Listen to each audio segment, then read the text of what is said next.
Hello students, welcome again. आज की अपनी इस क्लास में हम नंबर सिस्टम यूनिट के लिए एक स्पेशल टॉपिक को डिस्कस करेंगे। वो है डिफरेंट गिवन नंबर्स, जो कि बाइनरी या डेसिमल नंबर के अलावा किसी भी और बेस में गिवन नंबर्स हैं और उनका आपको एडिशन या मल्टीप्लिकेशन करना है। तो आज हम इस तरह की प्रॉब्लम के लिए एक स्मार्ट टेक्निक है जिसको हम डिस्कस करेंगे कि किस तरीके से आप मिनिमम टाइम को कंज्यूम करते हुए और बिना बार बार इंटर कन्वर्जन नंबर्स में करते हुए किस तरह से आप direct in given base numbers का एडिशन और मल्टीप्लिकेशन कर सकते हैं। ये वाली टेक्निक मैंने अपने प्रीवियस वीडियोस में, इनिशियल जो वीडियोस थे उनमें भी बहुत ही इनिशियली डिस्कस की थी। तो आप मेरा वीडियो नंबर 1 और वीडियो नंबर 2 भी रेफरेंस के लिए देख सकते हैं, जिसमें आपको इसी तरीके की और डिफरेंट प्रॉब्लम्स भी हमने सॉल्व की है, वो भी आपकी हेल्प करेगी। तो आज हम जो कर रहे हैं उसमें हमें नंबर सिस्टम डिफरेंट बेस के साथ नंबर्स दिए होंगे और ये आपको कहा जाएगा कि इन दो नंबर्स का या मोर देन 2 नंबर्स का आप एडिशन कीजिए या मल्टीप्लिकेशन कीजिए। और इस तरह की जो प्रॉब्लम्स हैं वो आपके competitive exam as well as university exam में बहुत इंपॉर्टेंटली पूछी जाती है।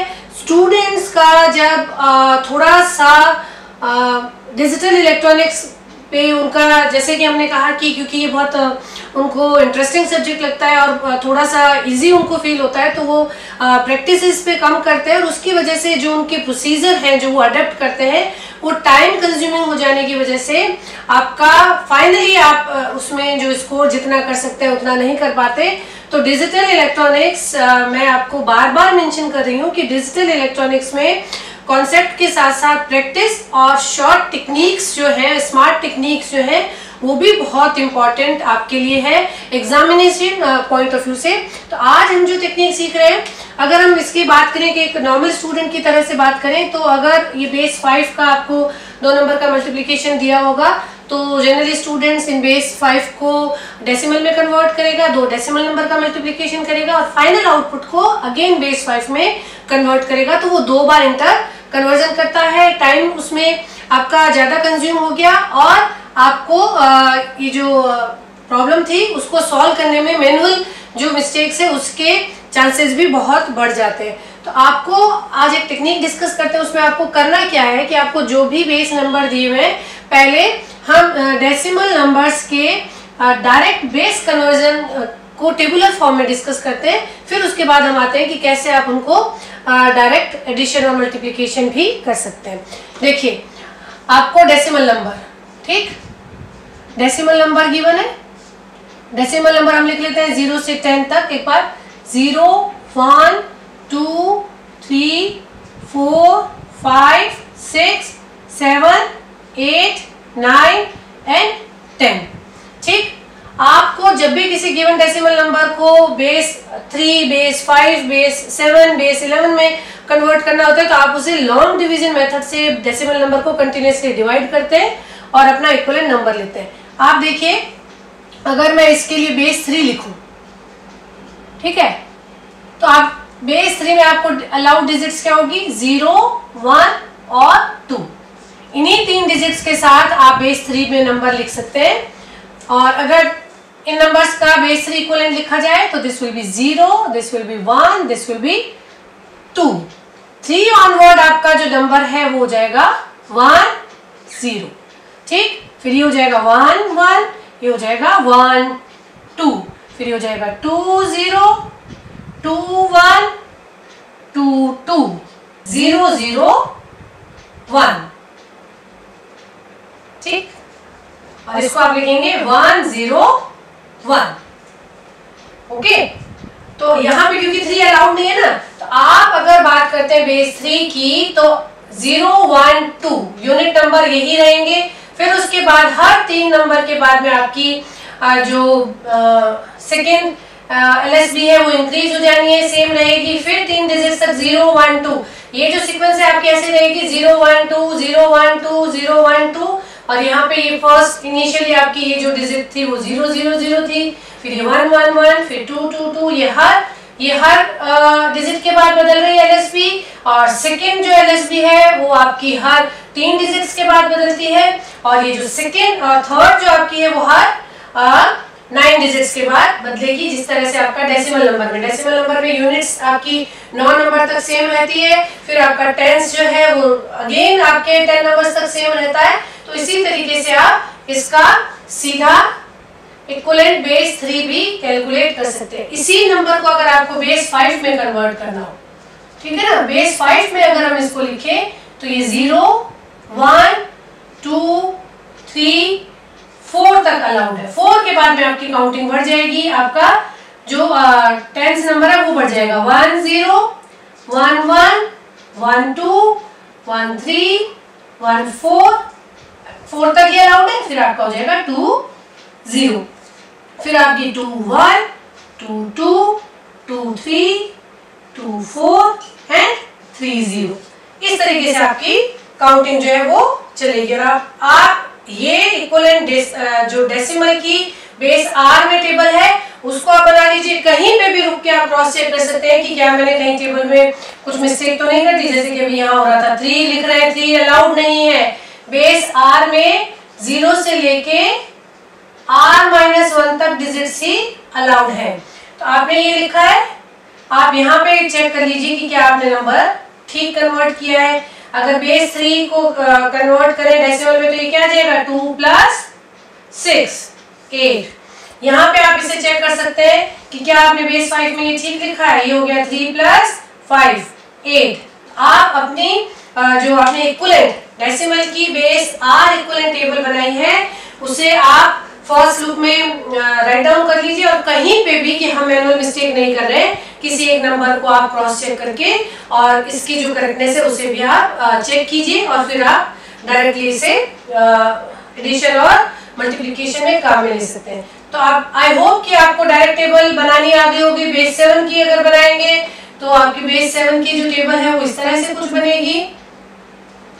बेस 7 की टेबल 0 1 2 3 4 5 6 7 आते ही आप लिखेंगे 1 0 1 1 1 2 1 3 1 4 1 5 1 6। Next number will be 2 0। Okay, तो आप इस तरह से किसी भी बेस की इक्विवेलेंट टेबल बनाएंगे। पहला काम क्या होगा आपका, जब भी आप एडिशन और मल्टीप्लिकेशन कर रहे हैं तो पहला स्टेप आपका होगा कि आप डेसिमल इक्विवेलेंट टेबल बनाएं। स्टेप 1 क्या रहेगा, डेसिमल इक्विवेलेंट टेबल बनाएंगे आप, जो कि मैंने अभी यहाँ पे एक्सप्लेन की है। फिर आप डायरेक्टली उस डेसिमल इक्विवेलेंट टेबल को देखते जाएंगे और जो आप अपनी जनरल प्रैक्टिस में डेसिमल मल्टीप्लिकेशन करते हैं वैसे ही करते जाएंगे और कैरी भी आप उसी तरीके से ऐड ऑन करते जाएंगे जो कि टेबल में लिखती हुई आ रही है। तो मैं एग्जांपल प्रॉब्लम्स लेके इस कॉन्सेप्ट को डिटेल में आपको एक्सप्लेन करती हूँ। हम प्रॉब्लम नंबर 1 जो है उसको सॉल्व करते हैं और ये प्रॉब्लम नंबर 1 जो है वो हमारा बेस 5 पे है।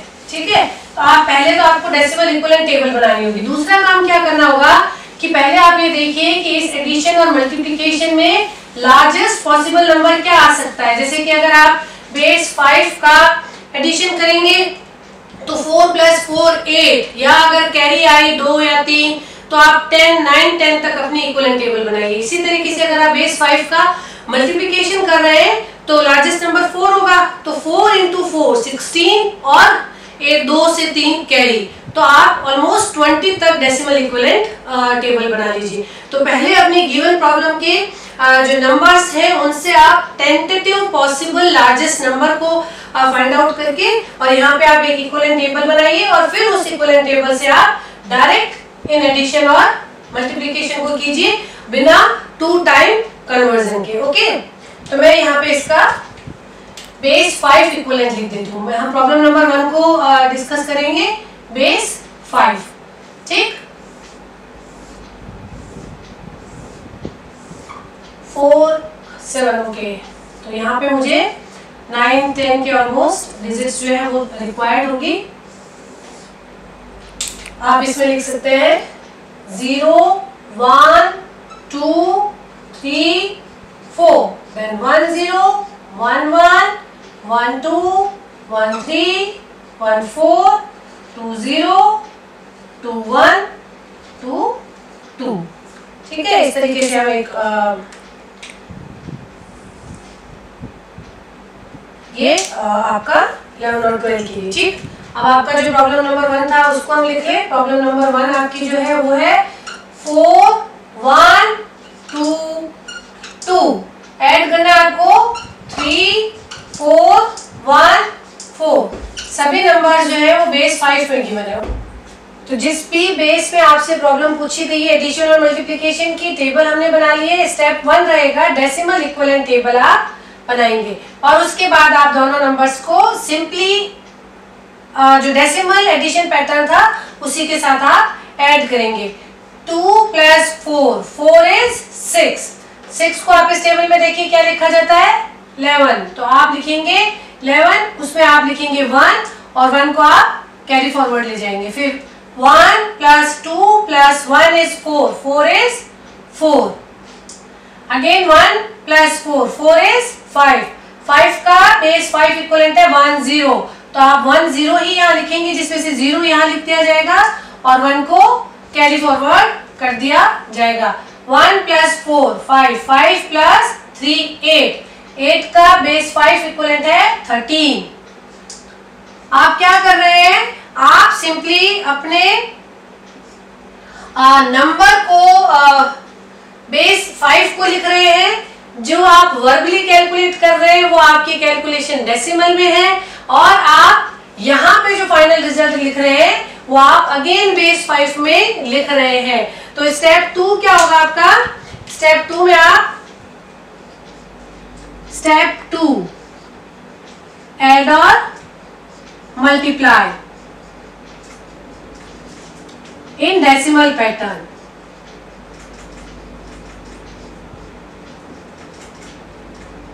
ठीक है, और स्टेप 3 क्या रहेगा, right the base are equivalent from table.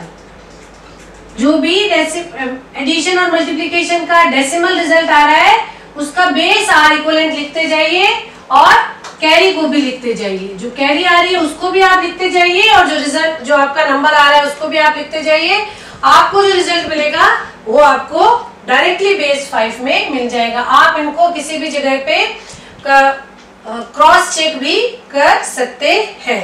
आगे आपका प्रॉब्लम नंबर 2 जो कि बेस 5 में मल्टीप्लिकेशन है। क्या है प्रॉब्लम, 43 और 24 दोनों ही आपके बेस 5 में है। तो आपको अब इनको मल्टीप्लाई करना है। ठीक, यहाँ पे आपका 4 + 4 16 आएगा। तो आपको ये टेबल जो है वो एक्सटेंड करनी होगी। मैं इस टेबल को यहाँ एक्सटेंड कर देती हूँ। ठीक है, ये इस टेबल का एक्सटेंशन पार्ट हम यहाँ मेंशन कर देते हैं। 16 17 एंड 18 19। तो आपका जो 3 0 था ये 3 1 3 2 3 3 एंड 3 4। ये क्या है आपके, ये डेसिमल है और ये आपका बेस 5 है। ठीक है, मैंने इस टेबल को यहाँ एक्सटेंड किया है ताकि आपको स्क्रीन पे दिखाई दे। ठीक, अब आप सिंपल मल्टीप्लिकेशन करते जाइए जैसे आप डेसिमल मल्टीप्लिकेशन करते जा रहे हैं। बस जब आप यहाँ पे नंबर्स लिखें तो आपको एक स्टेप और करना है, इस टेबल को देखना है और इस टेबल में से इक्विवेलेंट बेस 5 ही लिख देना है ताकि आपको डायरेक्ट बेस 5 में रिजल्ट मिले।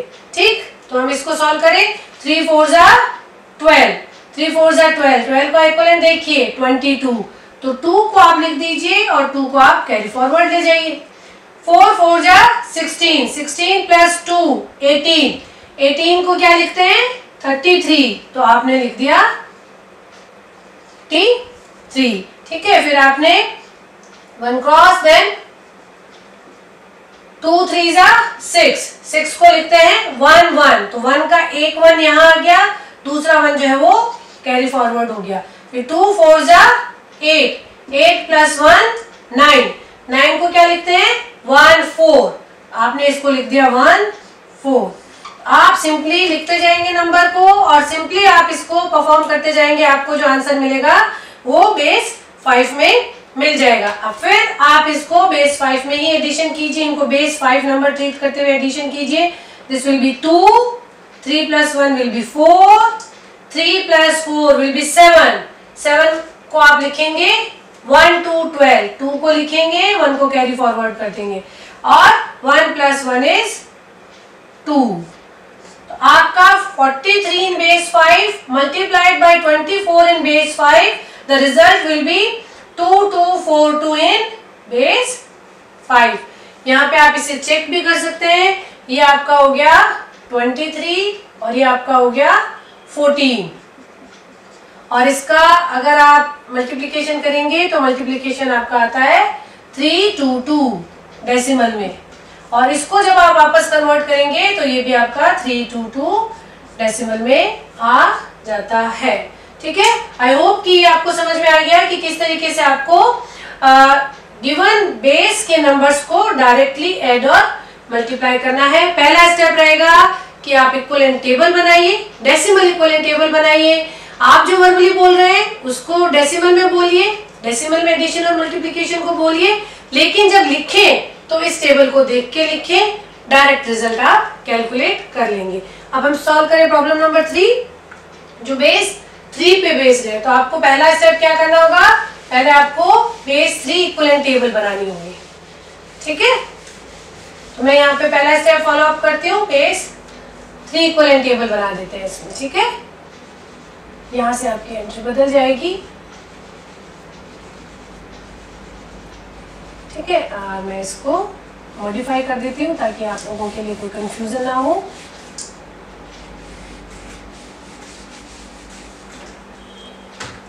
हम इसमें लिखेंगे base 3 number, equivalent base 3 number 0, 1, 2, then this will be 1, 0, 1, 1, 1, 2, 2, 0, 2, 1, 2, 2 और 1, 0, 0, 1, 0, 1। ओके, ये आपका इक्विवेलेंट बेस 3 हो गया है। ठीक, अब हम करते हैं यहाँ पे प्रॉब्लम नंबर 3 को discuss. Problem number 3 is a multiplication of 1, 1, 2 base 3, 2, 1 base 3 multiplication। Simple multiplication perform कीजिए। 1 2 जा 2, 1 1 जा 1 और 1 1 जा 1, सिंपल था। ठीक, 2 2 जा 4, 4 को देखा 4 is 1 1, तो 1 तो यहाँ लिख दिया, 1 को कैरी फॉरवर्ड ले गए। 2 1 जा 2, 2 + 1 is 3, 3 को लिखा 1 0, 0 को लिख दिया, 1 कैरी फॉरवर्ड ले गए। 2 1 जा 2, 2 + 1 3, 3 विल बी 1 0, 1 0। तो आंसर आपका आ गया 2 2 1 0 1 बेस 3 में। ठीक है, आप इनको जो इनका इंटर कन्वर्जन है वो भी चेक कर सकते हैं। तो आई होप कि इन कुछ एग्जाम्पल से आपको किसी भी गिवन नंबर का एडिशन और मल्टीप्लिकेशन जो है वो डायरेक्ट करना और बहुत ही स्मार्टली करना समझ में आ गया होगा। आप वीडियो नंबर 1 और 2 से भी कुछ और एग्जाम्पल प्रॉब्लम्स को रेफर करके और अपने कॉन्सेप्ट को और क्लियर कीजिए और प्रैक्टिस कीजिए। Keep learning, keep watching. Thank you.